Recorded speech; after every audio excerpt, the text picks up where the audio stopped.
শান্তর বাঁধ ভাঙা উল্লাসে ফেটে পড়েছে গোটা বাংলাদেশ। টাইগারদের দ্বিতীয়বারের মতো পাকিস্তানকে হোয়াইট ওয়াশ করা, পাকিস্তানকে বধ করেই বাংলাদেশ এই সিরিজটা জিতে নিল 2-0 ব্যবধানে। টানা দ্বিতীয় সিরিজেই হোয়াইট ওয়াশ হলো পাকিস্তানের প্রয়োজন ছিল ৭৯ রান, উইকেট ছিল ৩টা।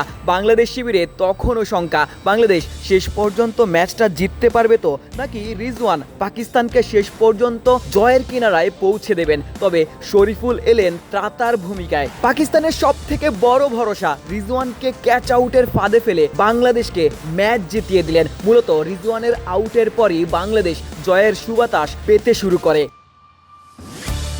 টি-20-র ধুমধারাক্কা ক্রিকেটের যুগে টেস্ট ক্রিকেটও যে সুন্দর হতে পারে সেটি প্রমাণ করলো বাংলাদেশ।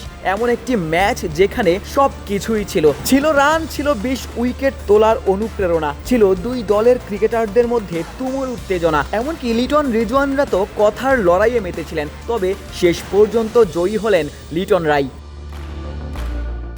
ম্যাচের সব থেকে বড় তারকা বোধ হয় তাইজুল ইসলামী। ম্যাচের শেষ উইকেটটা যিনি দখল করেছেন, গোটা ম্যাচে 6টি উইকেট নিয়েছেন। কেন তাইজুল বাংলাদেশের সেরা লেফট আর্ম স্পিনার সেটি এই ম্যাচে আরও একবার প্রমাণ করলেন। মূলত বাংলাদেশ ম্যাচ জিতেছে টিম এফোর্টেই। প্রথম ইনিংসে 110 রানে 6 উইকেট যাওয়ার পর লিটন যেভাবে বুক চিতিয়ে লড়াই করেছেন সেটি ইন্ডিভিজুয়াল ব্রিলিয়ান্স। এমন সেঞ্চুরি ক্রিকেট বিশ্ব ঠিক কতটি দেখেছে সেটি নিয়ে প্রশ্ন থাকতে পারে। তবে লিটন এমন কীর্তি করেছেন তিনবার, যার দুটি পাকিস্তানের বিপক্ষে।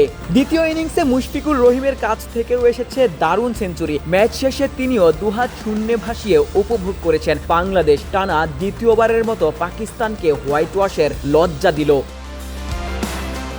প্রথম ম্যাচে নাজমুল হোসেন শান্তর সেই অনবদ্য সেঞ্চুরির কথাই বা ভুলবেন কি করে। কি দারুণ দুটি ইনিংস তিনি খেলেছিলেন। দ্বিতীয় ইনিংসে সেঞ্চুরি বঞ্চিত হয়েছিলেন বটে, তবে তার ওই 87 রানের ইনিংসের কল্যাণেই মূলত বাংলাদেশ জয় পেয়েছিল। এই সিরিজে বাংলাদেশ দলে কতজন ম্যাচ উইনার সেই সংখ্যাটাই হয়তো সামনে উঠে এলো। লিটন দাস, মুশফিকুর রহিম, মমিনুল হক, নাজমুল হোসেন শান্ত, তাইজুল ইসলাম এবং স্পিড স্টার নাহিদ রানা। বাংলাদেশ এখন আর ইন্ডিভিজুয়াল ব্রিলিয়ান্সে ম্যাচ জেতে না, টোটাল টিম এফোর্টেই পাকিস্তানের মতো টেস্ট ক্রিকেটের পরাশক্তিকে টানা হোয়াইট ওয়াশ করে থাকে।